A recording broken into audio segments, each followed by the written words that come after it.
England India டே 4 first test டே 4 வந்து முடிஞ்சிருச்சு.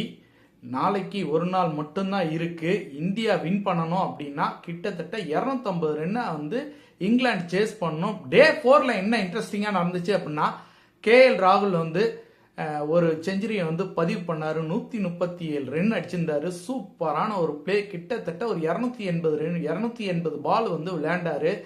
மேட்சை வந்து நல்லா கொண்டு போனாரு. அவருக்கு பக்கபலமா ரிஷப் பண்ட் வந்து பாத்தீங்கன்னா தன்னுடைய ஒரே டெஸ்டில் 2 செஞ்சுரி அடிச்ச விக்கெட் கீப்பர் வந்து வேர்ல்டுலயே நம்பர் 2 அப்படின்னு சொல்லிட்டு ரிஷப் பண்ட் வந்து அவருடைய ஆட்டம் வந்து வேற மாதிரி இருந்துச்சு.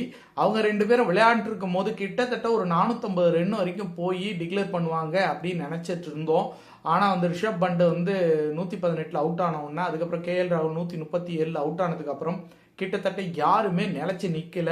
ஜடேஜா மட்டும் ஒரு 25 ரன் அடிச்சாரு. கிட்டத்தட்ட நம்ம இந்தியாவோட டைலட் பவுலர்ஸ் எல்லாருமே வந்து பார்த்தீங்கன்னா ஒத்தற்படையில் வந்து வரிசையாக வந்து விக்கெட்ஸ் வந்து இழந்தாங்க. ஒரே ஓவரில் 3 விக்கெட்லாம் கூட விழுந்துச்சு.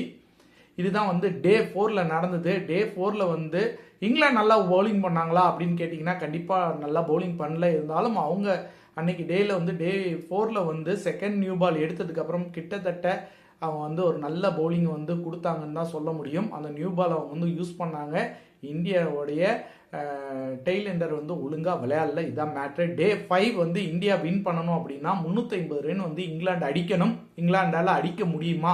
அதை தடுத்து நிறுத்தத்துக்கு யார் இருக்காங்க அப்படின்னு பார்த்தீங்கன்னா பூம்ரா நினைச்சா இந்த மேட்ச் இந்தியா வசம் வந்து கண்டிப்பாக முதல் டெஸ்ட் வந்து இந்தியா வின் பண்ணுவதற்கான வாய்ப்புகள் நிறைய இருக்கு. பூம்ரா வந்து கிட்டத்தட்ட ஒரு 3-4 விக்கெட் எடுப்பாருன்னு நம்பிக்கை இருக்கு.